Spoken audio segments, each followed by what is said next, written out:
Depuis 2 ans, nous avons élaboré à la Commission scolaire de Montréal un projet de transfert de connaissances en développement psychomoteur au préscolaire.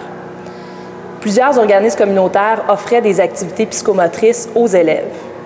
Nous avons cependant remarqué que plusieurs enseignants ne réinvestissaient pas ces activités-là par manque d'outils, de formation ou d'accompagnement. En collaboration avec la Commission scolaire Marguerite Bourgeois et Pointe-de-l'Île, et subventionnée par l'organisme Québec en forme, nous avons pu développer un plan de formation continu pour outiller ces enseignants-là et les éducateurs.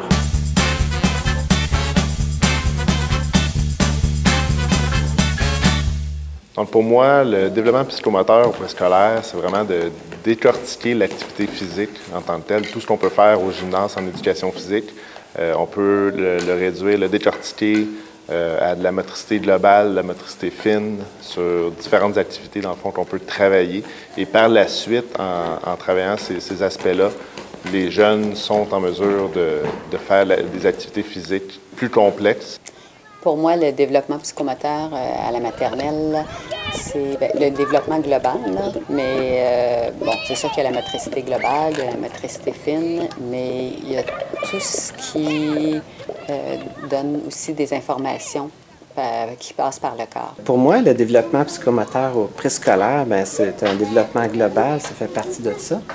Les enfants à cet âge-là, à 5 ans, c'est là qu'ils se développent le plus rapidement et le mieux. Il faut toucher la latéralité, la coordination. Ça fait partie de notre travail. Pour moi, la psychomotricité, quand je dis psychomotricité, pour moi, c'est la tête et le corps. C'est faire le choix des bonnes actions avec son corps quand le besoin se présente. Et puis agir en sécurité aussi, pour sa sécurité.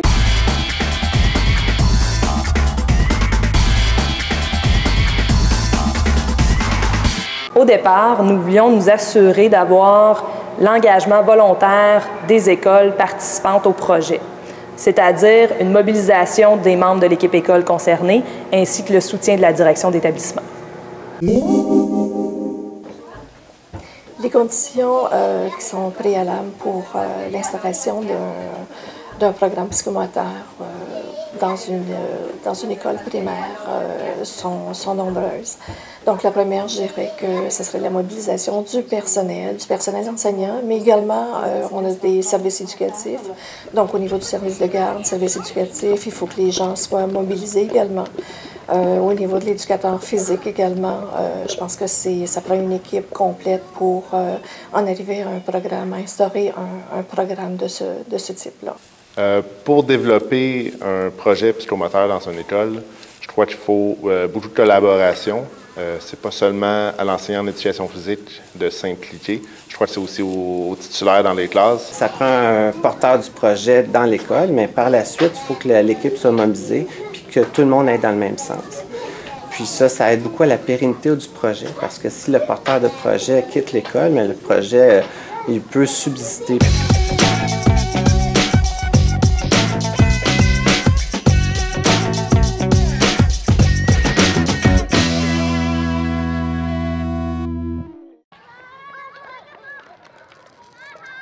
On sait que les enseignants sont très occupés et quand on développe un projet comme celui-là qui répond aux besoins de nos élèves, c'est important qu'on soit entouré. Oui, qu'on en discute, oui, qu'on échange, mais oui également qu'on ait un accompagnement et des pratiques guidées aussi pour le développement là, de cette compétence-là chez les enfants.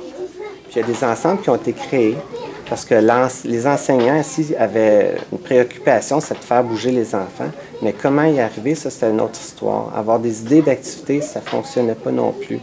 Puis le plus important, c'est que ça soit intégré à notre routine.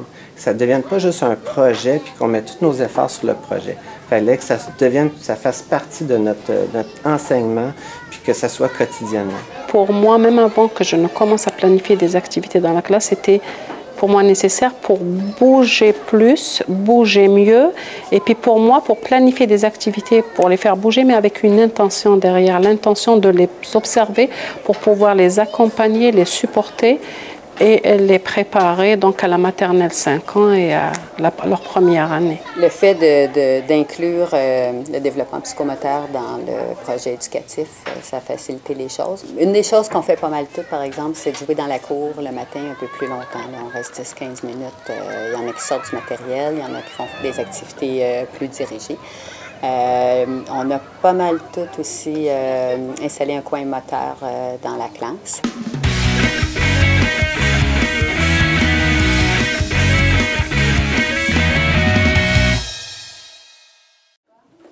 Je pense qu'il y a un transfert des connaissances qui s'est produit.